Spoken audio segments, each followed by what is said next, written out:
everyone. Episode 5, Nick's Game Changer. I'm here with my special friend, Nicole White, today.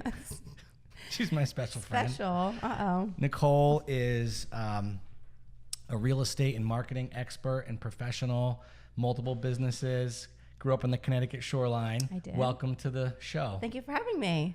This is kind of fun. A little awkward that we're like drilling each other with questions today, but this is fun. You have, how many podcasts do you do on a regular basis? Oh, I just do one for the most part. You do one. Just one. I do the Real Word every week. Byron sometimes drags me in on his, but no, I'm like color. I'm not like, I never like the spotlight being just on me. So This is a little awkward. Like I was that kid that would take F's in school because I didn't want to do like public speaking. So I do really well when not like in the buddy system because like it's not all on me. I'm here. I'm feeling that. You feel that? I feel that. Yeah. Because if I had to like sit here and stare into the camera by myself, I would definitely melt. But anyway, well, thank you for having me. This is gonna be nice and easy. We're gonna ask you some questions. One of the things I admire about you is that you're brutally honest. Oh boy. Mm-hmm. You don't hold back. Nope. And I think that's gonna make this an interesting podcast. Okay. So for people listening for the first time, this is based on the format is a Q&A format based on the Tim Ferriss book, Tribe of Mentors, where he interviews a host of people talking about life and how they respond to certain things. So you and I have had a lot of... I feel like I'm taking like a disc assessment or something. Well, you're definitely going to be you're going to be graded later, that's for sure. So why don't you just tell me a little bit about your background, maybe, and specific details on what you do in business, and go from there. Okay. Like you want like all the way back, like college, like all that fun stuff? So you went to college? I didn't know that. You didn't? No. Where'd you go? I'm a college graduate. You are? Serious? Did you go to UConn? I did. You look like you went to UConn. I don't even know what that means, but no. Yes. So I went to UConn. I actually graduated with a human development and family studies major. I was originally, my thought was that as I was going to go into social work. That's really sort of where I wanted to head. Right out of college, though, I like picked up a job in insurance. It was like quickies. Because you needed a job. I needed a job, yeah. And I had a family friend that was looking just for like a customer service job. And in my mind, like that was probably like all I was like worthy of out of college. But within a year out of college, I got married. And then within a year from that, I had my first child. So I actually just put all working on hold. I mean, I was 24 years old. I really thought that at that age, like at that moment, that that's all that I wanted to do was to be a mom. Until I became a mom, and it was like not at all what I wanted to do. So it actually took me 3 children and probably 4 years to like come to terms with the fact that it was okay to say that I didn't want to be like a mom, like a stay-at-home mom. Sure. Because I feel like at that point, like I had so many friends that were like loving it and like yay, and like birthday parties and like invitations and like Christmas cards, like that was supposed to bring me joy, and it wasn't. So I think that my father finally had like a sit down. He's like, Nicole, like you're not even 30 years old yet. Like you have plenty of time to like figure out what it is that you want to do. Sure. So long story short, I always wanted to get into real estate. My husband was like so super supportive.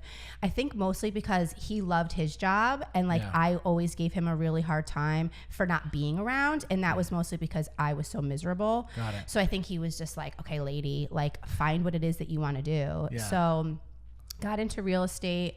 I actually the same year I got into real estate, I got pregnant with my son, which sort of just it slowed the course down a little bit. But in my mind, at that point, it was perfect because up to that point, I was sort of getting used to hiding behind my children, like I was, Kenzie's mom. So it was super easy for me to like play that role, to be the mom and not the forward person. It was easy. I was actually just being lazy with my life, to be honest. Yeah. So anyway, I got into real estate, loved it, took off.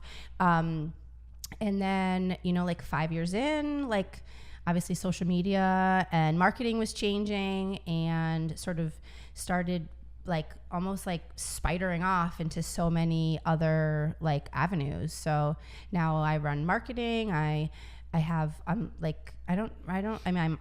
I'm sort of like an influencer with the House of Social Media Bill.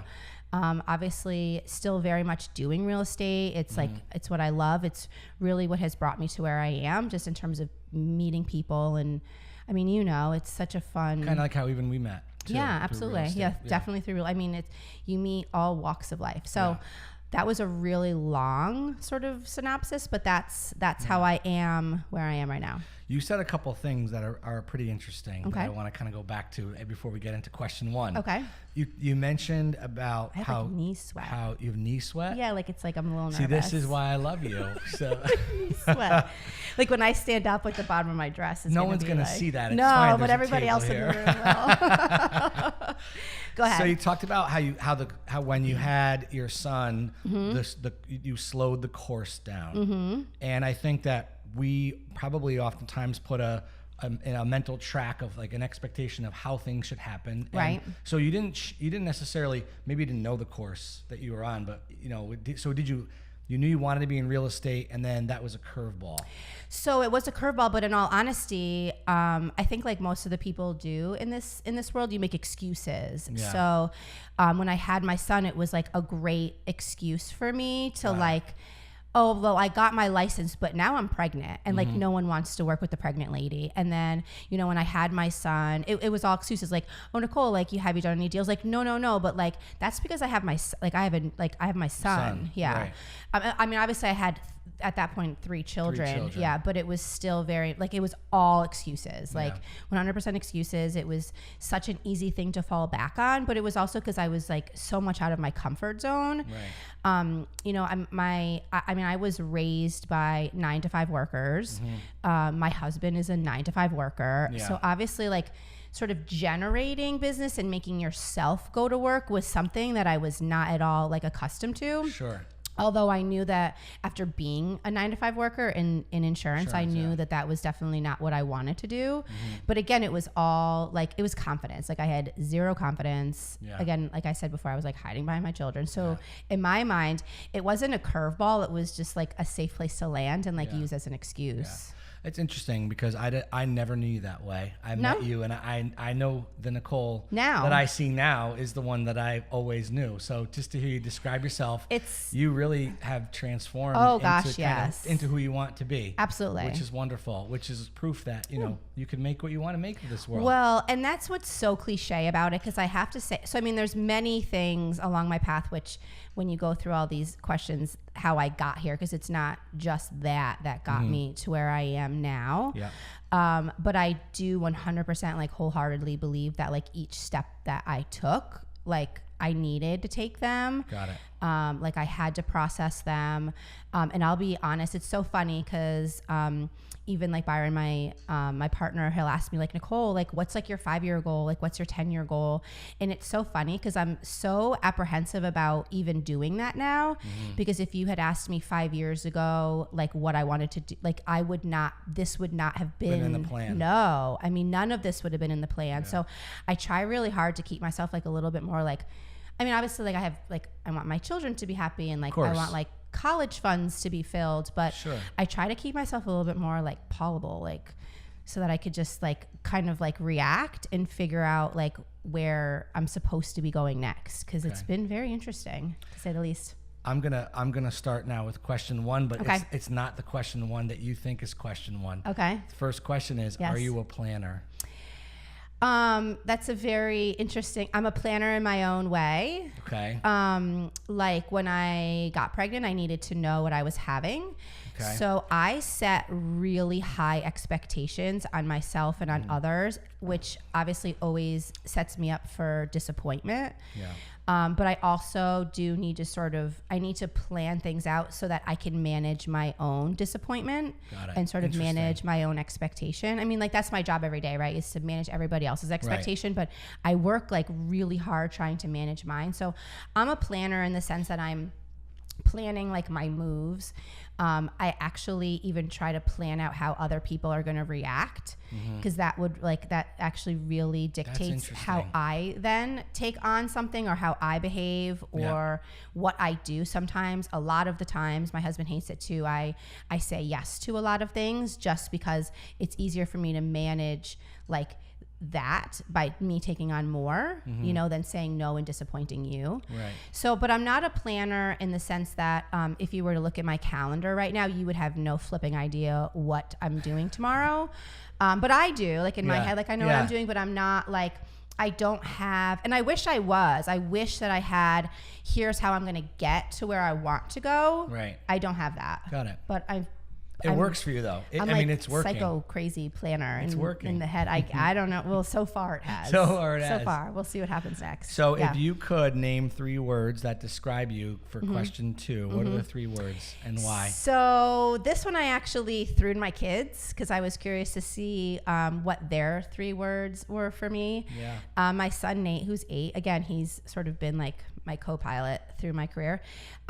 His 3 words were coffee, phone, and then he threw in awesome. So I guess that's kind of who I am. I love that. I got coffee and I got a phone, and I try to be awesome. You are awesome. Thanks. Yeah.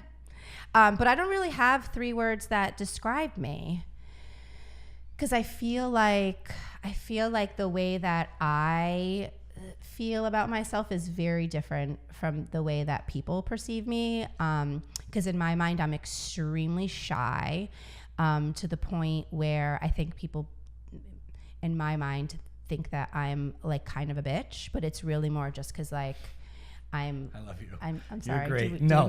We say everything, and I just, it's amazing. It's very interesting to me to hear how you would talk about yourself. Yes. But again, I'm super self-conscious, like super self-conscious of myself, and so it's very, but again, all of those things I feel like have actually made me even more successful, because I've had to train myself really hard to, like I was saying, like just like I find myself almost taking on too much just so that I don't disappoint, because I don't want someone not to like me, or I don't want someone to think that I'm being a bitch just because I'm being shy. But it's, again, put me in some situations that like I never would have otherwise been in. So like my weaknesses have almost like I've been able to turn them into a strength. So one of the things I'm learning about you right now is that in our own minds, I think you and I are very similar. Okay. And I'm curious to know what the emotional toll is like based on the things that you do in your daily lives. I feel like I am on a constant emotional roller coaster. I'm on a marathon race in my own mind, and I exhaust myself. So my question is, and we're turning this into a question. I knew we weren't going to follow any of the questions, by the way. It's okay. We can get back to them. So no, this is what it's about. This is what this is about. I'd like to know when you are emotionally exhausted, which, if it's anything like me, is frequently. What do you do to recharge? What do you do to overcome that feeling? Of being, I cry. Okay. I'm a crier. Yeah. I cry. I feel like I cry a lot.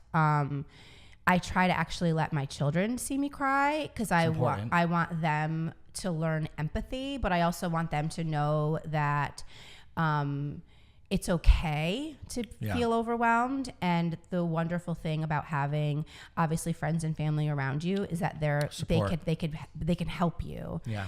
Do you lean on people? So I yell at people. You lean? I yell at people. You yell? Oh, you yell. You've yelled at me before, I think. No, I'm not like, I hate, but like Brian, dude, like seriously, like I'm like, So I'll ask for help, but not only with like really, like, again, my husband, my mom, like my kids, like guys, like I like losing my shit. Like, so does it come out like when you've kind of already gone too far in your mind? Like, of course. Yeah. Okay. Yeah. Of course. I mean, cause I can certainly, I talk to myself all the time. Like I'm constantly having internal struggles and conversations, and I'm high and low constantly with that. But no, I mean, I'm always a little too far. I know that when I need a break though, like sometimes I'll actually like run into a spa and get like a massage. just so that I can just like leave my phone in a locker and like lay there. And again, like I'm not necessarily falling asleep. I'm just like able to process like what's going on. Like this isn't a big deal. Like, but it's really, and again, I don't even need to get the massage. I just need the music. So is this like, middle of the workday kind of thing? Like occasionally you just like, mm-hmm. said, I gotta do it. I do it probably at least once or twice a year where I mean, I do massages like that I schedule, but like literally like if it's a really bad day, like I'll call like every spa around me and see like who could just take me in. Cause I really because if I go home, I can't, cause then it's like, now I'm doing dishes and laundry and like then I'm feeling even more overwhelmed, right? You know, to come into, you know, work, it's obviously a little overwhelming because usually that's what's getting me overwhelmed. So I really like, I just need to like put the phone where like, I just can't access it. Sure. Yeah. It sounds to me like you're pretty self-aware though, which is probably a positive trait. I try to be. You know yourself. I try to be. I mean, I don't know if it's like the right like path, but I try really hard to self-reflect just because, I mean, God, you only have one life. Like, God, you have to know what the hell's going on and where you're going and where you've been and how have you hurt somebody or how can you make somebody feel better or, you know, have you done anything lately to make anybody else feel important besides yourself? Right. Yeah. So I try. That's good. Yeah. That's wonderful. Good answer. That's a good answer. You know. All right. Let's go into another question here. Is there a single experience or defining moment that sparked a game change in your life? So I'll try to keep this story super short too. But again, like I mentioned earlier, there's like so many things that have happened in my life that have, you know, taken so many different roads. So I was 14 years old when I found out for the first time that my brother was a heroin addict. Okay. He had come into my room. He was like detoxing and he like wanted me to like rub his legs. And I was like, what the hell is going on here? So from that moment, again, I was 14 until he passed 3 years ago. I was 36 years old. Like that was my life, right? Like that was my brother. That was my family. That was Easter. That was Christmas. Yeah. You know, that was like a 2 a.m. call. That was, you know, you're watching the news and like, they say like, have you seen this man? And like, you're like, okay, good. It's not like, that was like almost 25 years of my life, you know?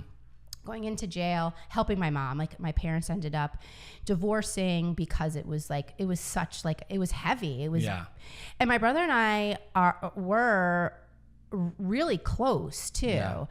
Especially going through a lot of like, my mom was really, she's great. I love her to death, but she's hard.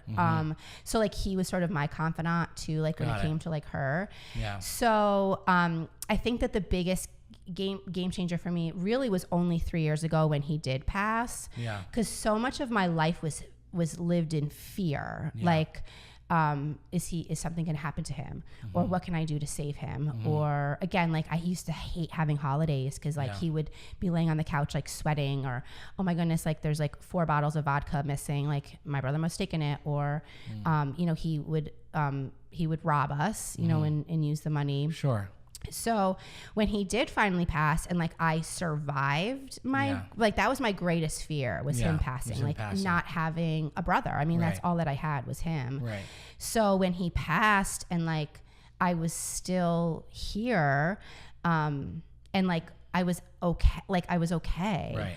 Right. There was a little bit of guilt feeling okay, but I felt alive. I mean, for the first time since I was 14 years old, I felt like I had so much more like space. Like I had so much more room to start worrying about like me and to, you know, maybe start even like worrying about like my relationships with like my kids and like having an actual relationship with my mom that was outside of like my brother. Right.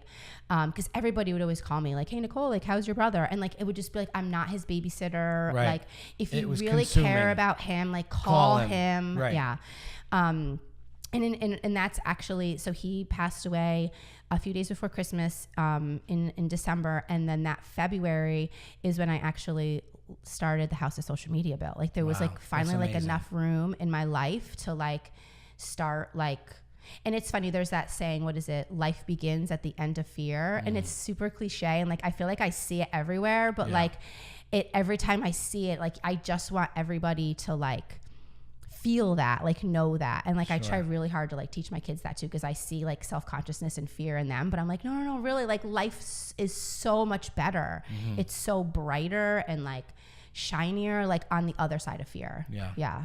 So I think that's a incredible story that I've known bits and pieces of too. Right. And which again goes to show when I met you, your brother had already passed, so I haven't really known you super long. Right. But we've talked a lot about different things over the years. Right. I think that I want to talk about the house at Social Media Built, but in context of what you just said, a friend of mine, maybe 6 months ago, I was having lunch with a friend, and he was talking to me about people that serve others, and I think that you serve others, and I think in my own way I do that a lot of ways too.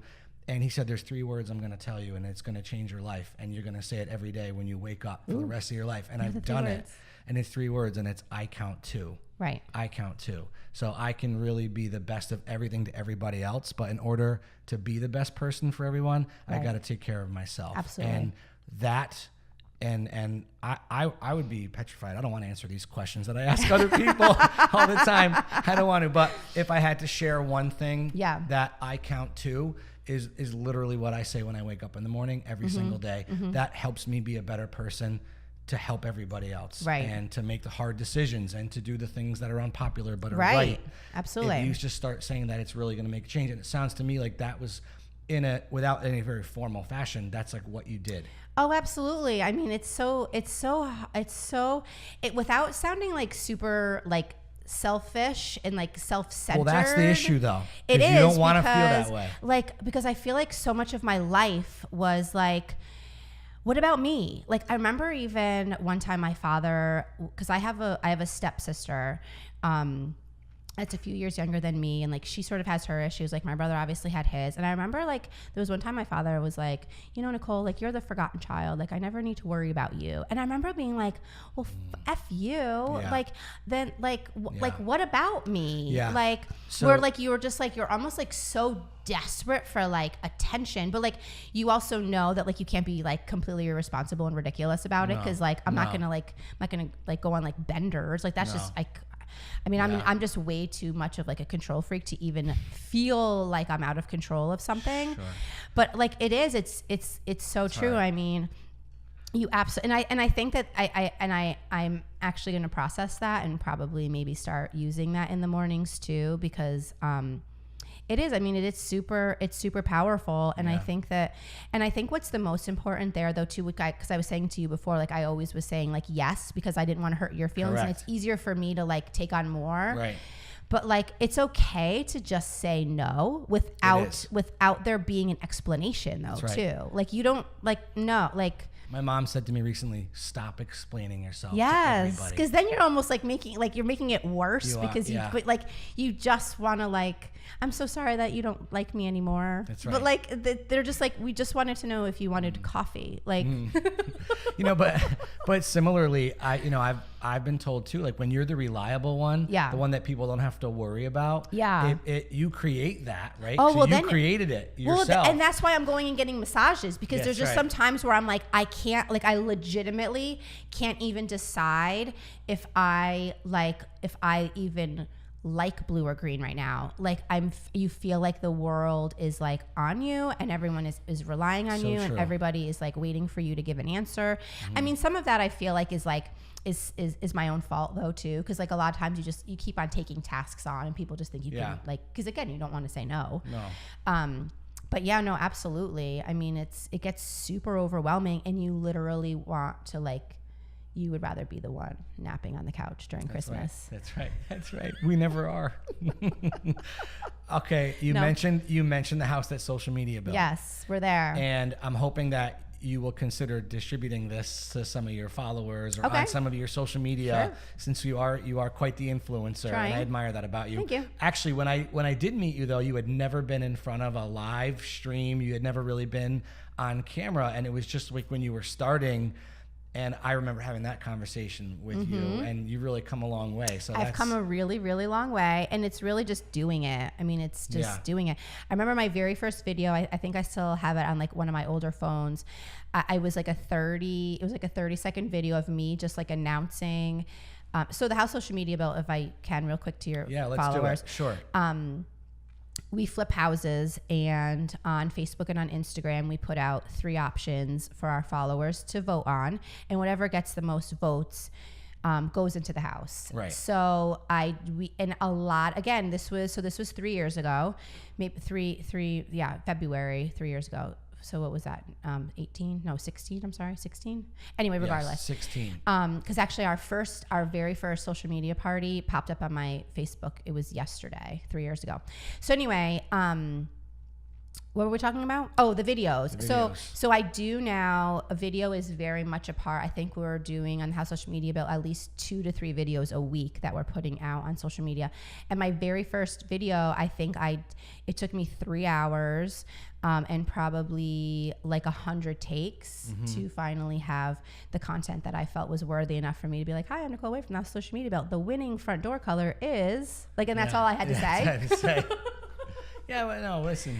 Yeah, it's so hard. I just like, it's still not comfortable for me, but what's really interesting to me now, and again, like I sort of do it more now. I can't disappoint my followers. Like they're relying on me to like give them information. They're relying on me to like announce winners. Like so as much as I don't want to do it anymore, like I have like 10,000 people that are now waiting for me to like give them information or to sort of guide them or give them some sort of content. So like that's my biggest push now. I mean, before it was just like, oh my gosh, I have like a booger in my nose, you know? And now and I think I've seen you on television too.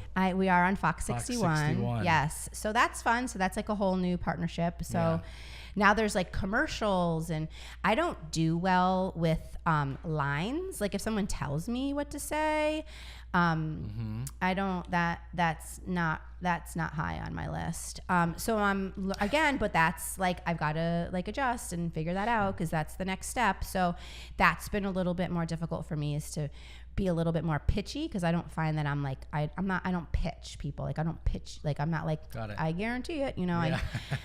So that's been a little interesting, but luckily Fox has been fabulous, because they obviously want us to stay authentic, right? Because that's how we become successful, is just being us, you know. I mean, I'll go on videos with my sweatshirts on and hats on, and sometimes no makeup on, and that's great. But that's sort you. of, yeah. That's authentically you. Yeah. Or just lazy me that day, but either way.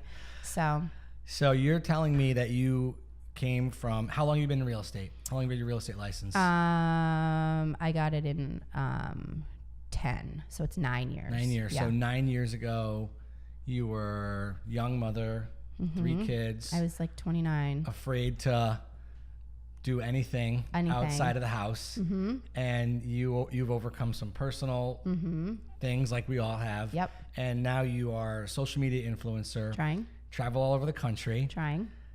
I'm going to talk you up because you're so incredibly humble. But this is why you're here, because people need to hear about this stuff. Thank you. People like, there are people around us walking around on the sidewalk every day, and we just don't realize how incredible, how incredible that you are, and what you do. And I think that if we can inspire people that are listening to you and I banter back and forth about, knee sweat. Yeah, well, it's pretty. It's warm in here. But this is your podcast studio that we're in here too, by the way. I know. It is our podcast studio. We do always talk about the heat and air conditioning in here. But I think if anything, I obviously want to stay humble though too, because like there's really no reason that there's no reason for me being change or be successful. Like my path, I don't know. I anybody can do it. And again, it's like so flipping cliche. And like, again, I try to watch like motivational speakers, and I try to read books, but I don't. But again, it's because you always hear like the same like riffraff, work hard, hustle. Like I hate that word hustle. But like really, like anybody can like do it. But like I also know that like I am where I am because of like my past too. So like you just have to like stay sort of in check with that. But I do appreciate, it's fun. So that's the hardest part though too. Cause like you say, like travel around, and I really don't even feel like I don't feel like I'm actually ever working. Me too, actually. That's interesting that you say that. Love, like people are like, oh my God, it's Monday. I'm like, hells yeah. Right Like on. the bus is coming and like my kids are leaving and like I do better with structure. So like Saturdays and Sundays, like without like, I actually do really good when there's like lacrosse tournaments because at least I know that there's a game at like 11, 2, and 4 and like I know where I'm going to be. But I don't ever feel like I'm working. So that's where it's always really hard because like I'm having so much fun. I'm really enjoying it. But again, I feel like everybody can, and I'm no different than anybody. I'm like no different than anybody else, really. I'm just Nicole. Sitting here. Nicole from Guilford. Sweating at my ankles. You know, it's like. So Company Cubed is one of your businesses as well. And so your company produces my podcast and countless other podcasts as well. You offer other marketing services. So you've really done a good job in becoming a subject matter expert in social media marketing, all things digital, content strategy, real estate, probably first and foremost.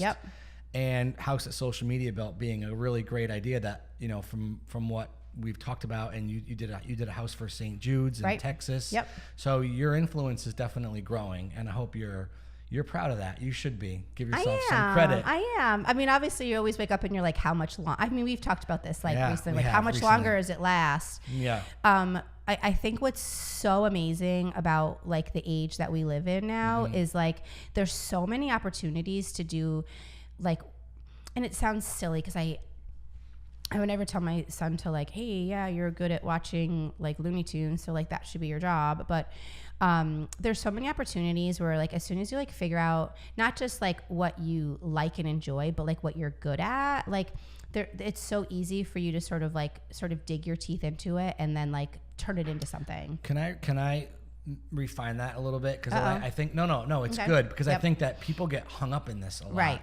Like, I don't know what I love, or I love a million things, or I like to play golf, so I think I need to be a golf pro. But like, I think what we really are trying to figure out is what skills that we have that are effective, that we excel at, and because a skill you can apply to a lot of different things. And a lot of our conversations that we have on a regular basis are about what am I good at, what am I not, like, but not necessarily real estate, but is it communication? Is it math? I mean, just is it like what is it? Is it am I analytical? Am I, and then taking those things and finding ways to apply it in a productive way where you can scale it and grow it and be and partnering successful. Though with people that are then good at the things that you're not good at. That's a key. I mean, you can't do it. You can't do any of it alone. I mean, you can't do life alone. You can't do business alone. I mean, you can't, like, you legitimately cannot do anything alone. Yeah.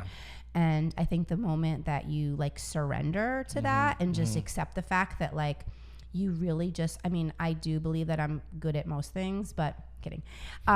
Like you have to just be okay with the fact that like, Nicole, like maybe you were really good at, keeping your kids sort of on task, but like you suck at organization and that's okay. So I can still keep my family in line and like our family calendar in line, but like I have to like surrender to the fact that like there's no flipping way I'll ever be able to like balance a checkbook or like maybe pay the IRS. I mean, there's just things that like you just, Hey. But again, I think that in you this rely day and on other age, people. Absolutely, you can find those people. There's so many communities and absolutely, and like again, like even just the way that like you and I met, obviously, it was like through like 5 different like networks. But like we were both open to the experience, and we were both like open to conversation, and we were both like open to sort of like reaching out and like wanting to learn more. And I think that's the only reason that like we became friends, because it would have been so easy to just keep kind of like walking by. So on this overall topic as well, to ask another question, please. Why do people give up? Why do you think people give up?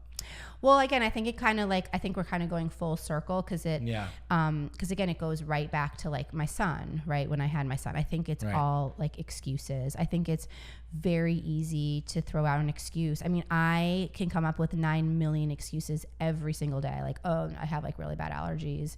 I don't really have anything on my calendar. I should just stay in bed, And then I'm like, yeah, that's really not what I should be doing. So I think that people, they form excuses. I think that they also, there's a story. They're so used to telling themselves like a certain story, like they're a victim, or my mom was mean to me, or again, like I had a heroin addict as a brother. Like they find a reason. you find a reason. It's, There's an internal dialogue that like Right. you've always just been telling yourself. So it's so easy to go back to that. It's so easy to use that as an excuse and not form like a new dialogue, or use that as like a jumping ground for like ways to use that to like make it better. So I think that a lot of people give up just because it's fucking hard. Yeah. I mean, that's easy too. I mean, it's just, man, it's just too hard. I'm going to leave. But like, I think it's only hard because like there's just, you're coming up with an excuse for sure. Yeah. Yeah. And again, it's all about your internal dialogue with yourself. Absolutely. You know, I mean, you have to surround yourself by people that call you sunshine, and I call you sunshine. I know. And like, I you just like, and you're like, okay, like, I send you sun emojis. so even all the if you time. just find somebody that just Yeah. pay somebody to tell you how wonderful you are, like that'll help. Because that's the biggest thing too. I mean, I think that again, because even as I'm 38, and even as a 38-year-old woman, and I'm a mom and a wife, and obviously like a business owner, like I still very much need to hear like I'm proud of you. Yeah. And my brother used to say that to me all the time, and I feel like my my engine is a little low because I don't have him to say that to me anymore. Yeah. But we all want to feel like we're doing what's right, and that someone's at least acknowledging you, and that you're, you know, feeling appreciated. So I feel like as much as like you feel like you need it, like that gives you almost the more reason that you should just start saying it a little bit more, because like that person probably needs it too. So I don't really know how I got there, but well, it's all part of why people give up. Right. I think that it all comes together in the right way. So it's about support system and absolutely and give what you want. Yeah. Like you have to give what you want. I mean, if you start smiling, like someone will smile right back. That's right. And again, I just feel like we're just doing so many cliches in this podcast. I'm sorry, but again, I feel like you always get what you give. Yeah. So do you think that your network, your close network, like your inner circle, has that changed over the years? Has it? Oh my gosh, yeah. Talk about that. It's changed wildly. I mean, obviously, I don't want this to come across like rude or obnoxious, but you start valuing your time a little bit more, not because you're busy, but just like, where do I want to really invest my time in relationships? Right. So, I mean, I'm still friends with a lot of people that I was friends with like in high school, but like the amount of time that I sort of allow myself to continue investing in those relationships is a little bit more minimal, because I don't get as much out of them anymore. And not to say that I won't again. I mean, I just think that obviously they're all each on their own path. Right. So I really enjoy sort of like surrounding myself with people that are like growth mindset, or that maybe we're not talking about someone that we went to high school with, or like, oh my gosh, I gained 10 pounds. Like, okay, cool. Like we've talked about that for 15 years, you know? So I do. I mean, I think my inner circle has definitely changed, but I feel like my base is still like based on like enjoyment. Yeah, right. Like if I don't enjoy it, I actually have a really hard time making like new friends, too, because part of me is just like almost like too exhausted to sort of like rehash like my life and like my family and like my parents were like, you know, so but yeah, I mean, it obviously is manifested, but mostly because like I feel like because I've changed. You've changed. I think so too. Yeah. So I mean, I still hang out with them, but it's in a different way, or we're doing different things, or the conversations are very different, or like But I think that support system is, and you're right. It's the types of people have changed. You know, as your life evolves, right? You need those people. Oh, of course, yeah. And I think that you could also like I feel like because again, I started before saying that I used to hate my husband when we were first married, because he loved his job and I didn't.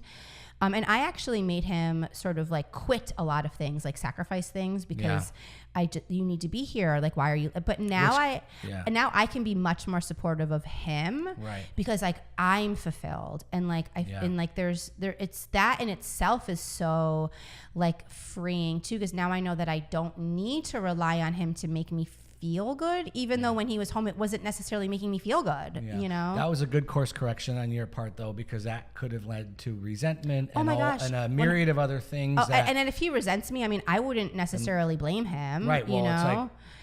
like, he gave up a lot of things. But I felt like, but I was also like, I gave up, you know? But like we were able to sort of reemerge, and now, well, our children are also a little bit older now too, which makes like a huge difference. Like they're all in school, and like, gosh, it's so much easier. But yeah, no, I now find that, but I can like support a lot of other people now. I can support a friend that's going through like a divorce, because like I just feel like I'm at least like stable, and like I don't have the answers, but like I at least know that like life is just always going to be okay. Yeah. Right. So, or, you know, like it just like it's just like, it's all like, it's all good. It's all good. It's all good. Yeah. It sounds rainbow and butterflies. It's very difficult. And I drink alcohol sometimes too. What's your drink of choice? I like vodka. Me too. What kind? I do the Tito's. You do? Do you see that in the near future, possibly? Like today? Maybe. Yeah. Okay. I actually had a little bit of a scare today, because I thought that my daughter was supposed to go on a field trip tomorrow, but I then saw on Facebook that it was today, and I was like, the girl has no bug repellent, no sunscreen, no lunch. But she got off the bus, so her field trip is tomorrow. But like, I feel like just for those 15 minutes where I was like, that poor child, like, I need to save her, deserves an alcoholic beverage. But anyway, that was a total. Yeah, no, but I love it. That's great. This is how our conversations usually go. Yes. So this was fun. This was fun. I have one question. Okay, go ahead. This one is more. my final question. Okay. What's a goal you have for yourself that you want to accomplish in the next year? One goal. Anything. I know you've got a million. My biggest goal for this year, in all honesty, I feel like it's been on my list for the last 3 years. I've got to get my kids like on vacation. That's an important one. Because I just, for a lot of reasons, do need to just, and they all voted. Like I'm trying really hard to have them participate. They all want to go to Universal. It's so easy again for me to come up with excuses. Like I need a new refrigerator. I need like, I need a tile, or I need a car, or like whatever. So that is, I mean, that's the only thing that I can think of off the top of my head that I really want to do. That's an important one. That's a good one. Is vacation. I mean, I do spend some time. I mean, I would love for all my children to actually have like shoes that fit them too, because I feel like I'm always like, 5 months behind. I mean, the little things, clean underwear. You're so hard on yourself, but this is incredible. Because I know your kids and I see them and they look just fine to me. They're fine, but we are actually going to get cleats this evening. But nice.